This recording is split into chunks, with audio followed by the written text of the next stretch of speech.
Welcome back to the Trading Block. It's Kerry, and we're back with another weekly breakdown.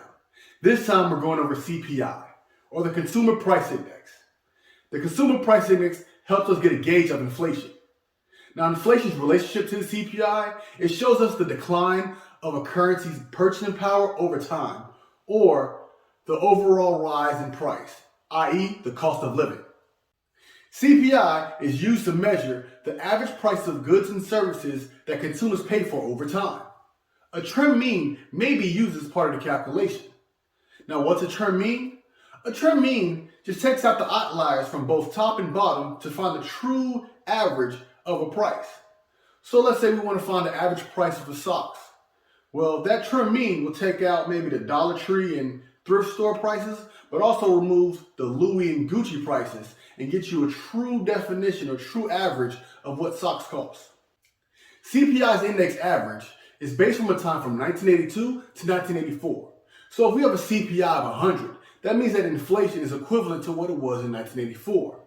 Conversely, if we have an inflation rate of, or CPI of 150 or 205, that means that it's 50% or 105% inflation rate to 1984 respectively. Now there's two types of CPI. There's CPI-W and CPI-U. CPI-W is for urban wage earners and clerical workers, but CPI-U is for all urban consumers. CPI-U is the most commonly used one because that's 88% of the population, so that gives us the best basis to understand how inflation is affecting us. Pause. You know what time it is. Go ahead and hit that subscribe button for me. And while you're at it, smash that thumbs up button too. And if you like what you're seeing, leave us a comment. Let us know what you think. Or tell us a topic that you'd like us to go over more in depth. Now, back to the video. Now, who's covered in the CPI? Professionals, self-employed, unemployed, individuals whose income is under the poverty threshold, and retired people. It does not include non-metro or rural populations, farm families, individuals in the armed forces, individuals who are incarcerated, and those who are in mental institutions. CPI represents the average cost of a basket of goods and services throughout the country on a monthly basis. And those goods and services are broken up into 8 different groups. Those 8 goods and services are broken up into housing, apparel, transportation, education, food and beverages, medical care, recreation, and other, usually hair or nails. CPI does not include savings, investments, life insurance, real estate, or any items that are not a part of day-to-day consumption, as well as it doesn't really take an account of money spent by foreign visitors. Each good and services in those 8 categories are weighed by their importance. CPI is also an economic indicator. By measuring inflation, by proxy, it measures the effectiveness of the government's economic policy in that country. CPI can be used to find the consumer's purchasing power.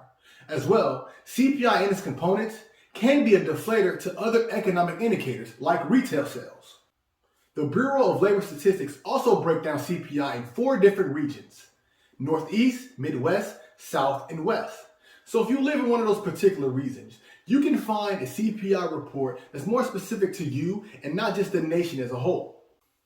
In my opinion, investors should definitely pay close attention to the CPI, as it can be an indicator for where the economy is headed. Another reason to pay close attention to it is it can give price forecasts to inflation-sensitive assets such as bonds and commodities. By understanding CPI and the annual percentage change, as an investor, it can help you add, remove, change, or alter anything in your portfolio to help you get the most out of your investments.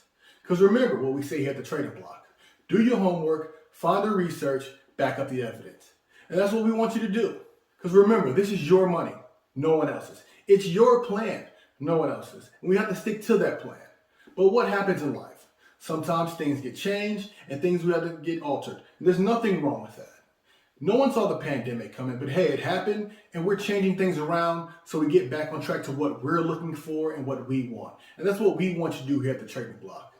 Stay true to you and stay true to your plan. Hey, thanks for watching. If you haven't already, hit that subscribe button. And while you're at it, hit that thumbs up button too. Hey, stay tuned to the Trading Block because every week we're going to have new videos. And while you're at it, check out our library. We have videos ranging from trending topics, market terms, and current events. See you next time.